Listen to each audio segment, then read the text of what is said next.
your forecast first. Sponsored by Natax Heating, Cooling, and Plumbing.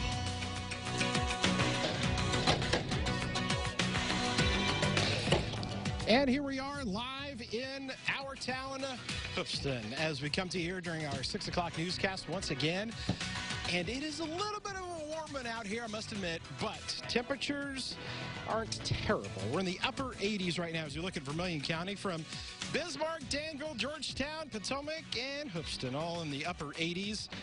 And as we go throughout the course of this evening, we're going to see temperatures staying rather warm for us. Look at that even still at 11 o'clock tonight. We're still 78 degrees. But also notice how thunderstorms are going to be returning to the area later tonight. Those storms have already fired up to our north into far northern Illinois and Indiana. We'll talk more about that severe weather threat and have more from our town, Hoopston, when we come back.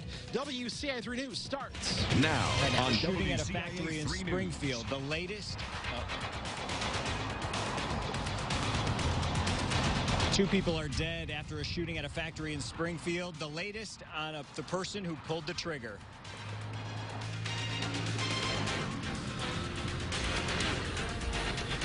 It's been all outside until today. How Phase 4 is opening doors for Illinois restaurants. So we are in a much better position than we were. Many are feeling good and heading back out. Why experts say, don't let your guard down. You're watching your local news leader. This is WCIA 3 News at 6. Oh, I saw the shots. I heard it. I had to get out of there. A frightening scene in the capital city today. Now we know 2 victims are dead and another hurt after a shooting at a warehouse. Good evening. I'm Jennifer Roscoe. And I'm Paul Cicchini. It happened around 11 o'clock just at the Bun-O-Matic factory right behind me.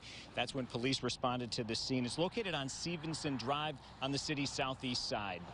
Now, police say 48-year-old Michael Collins of Springfield was the shooter. He took off from the scene but was later found dead in his car in Morgan County. Yeah, and this is what we know right now, Jennifer. Everyone involved was an employee at Bun, and everyone who was shot apparently knew the shooter. That's what police have said so far. But it's unclear why Collins pulled the trigger in the first place. And police haven't said exactly how many shots were fired, but we do know Collins did use a handgun. But police didn't say whether Collins did have a criminal record or, again, why he pulled the trigger. There were upwards of 100 people inside Bun when the shots were fired. Most of the people were reunited with family today at Magro's Meats. Again, 3 of those people were not. 2 are dead. 1 is in the hospital. And we are now going live to the police department for another update on this investigation. Apparently, I'm just hearing now that it's not starting just yet. But we are waiting again, Jennifer, as you know, that they're getting another update from the police, rather, on this investigation. So right now we're going to bring Cole in. Cole Hankey's been here all afternoon. Cole, you actually spoke to a local business owner who spoke with some of the employees from Bun right after the shots were fired.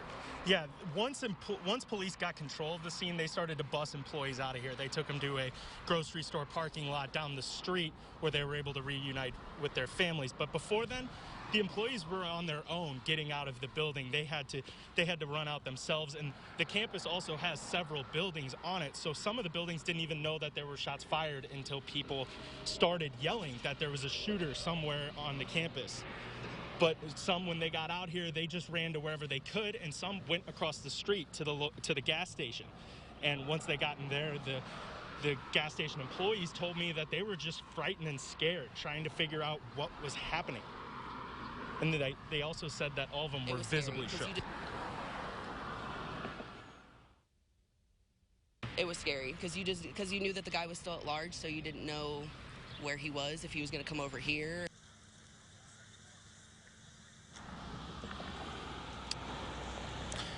Employees were able to meet up with their loved ones at Magro's, the grocery store where police dropped them off at, and it was a relief for family members who had spent the last couple hours driving around the neighborhood just trying to hear whatever they could about their loved ones and their family. Paul? Yeah, and again, at least 3 of those employees from Bun did not make it home to loved ones tonight. 2 of them have died. One of them remains in critical condition at the hospital tonight. But Michael Collins, the shooter, was found dead by the Morgan County Sheriff's Office in a vehicle in, obviously, Morgan County.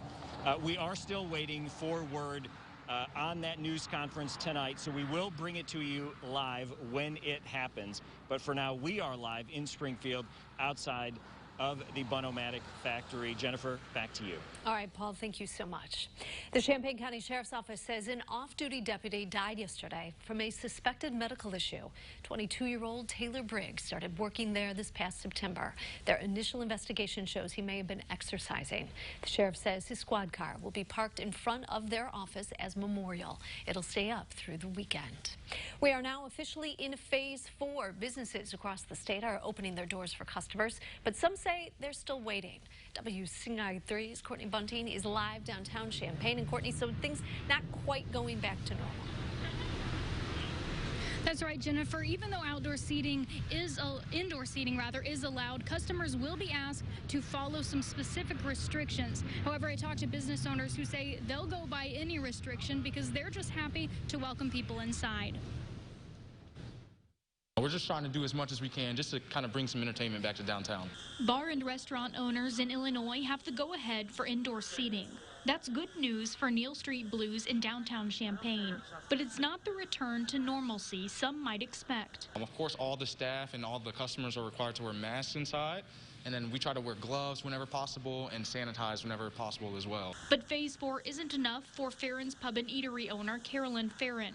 She says they're still holding off on letting people eat indoors. It was many discussions with the staff and my family, and we just felt that this is the safest option for us right now until we get a little bit farther into this and see what's going to play out. But she says their current setup is enough to keep them above water. The community has been amazing. We've had a great response from the community, both curbside and the outside seating. Customer Deborah Jameson says she prefers it this way. I like that they're doing the dining outside because I do feel more comfortable outside in the air. Still, she's open to other options. I wouldn't be against dining in somewhere if they were keeping the distancing and everything, you know. But I know it can get a little scarier being inside than outside. Until they're seated. Now, while they're seated and eating, they'll be able to have their mask off, but then if they need to move around the restaurant in any other way, like using the bathroom or leaving, they'll be asked to put their mask back on. Reporting live in Champaign, Courtney Bunting, WCIA3, your local news leader. Courtney, thank you so much. Now, another business set to reopen is movie theaters. They'll have to follow safety guidelines, and there's a maximum capacity of 50 people. Now, AMC in Champaign and the Savoy 16 have not opened yet, and there's no word on when they will. It's back in the pool, how some young swimmers are once again getting set for competition. And also tonight. We can go back to work. We can go back to, routine normalcy. But there are still risks. Why phase 4 doesn't mean we're in the clear. And here we are live in downtown Hoopeston. It is our town, and I love when I can get close to those water towers. You know I love the water towers and our water tower weathers that we do. It's a nice one out here, a little warm. We'll talk more about the heat, humidity, and storms from our town Hoopeston when we come back.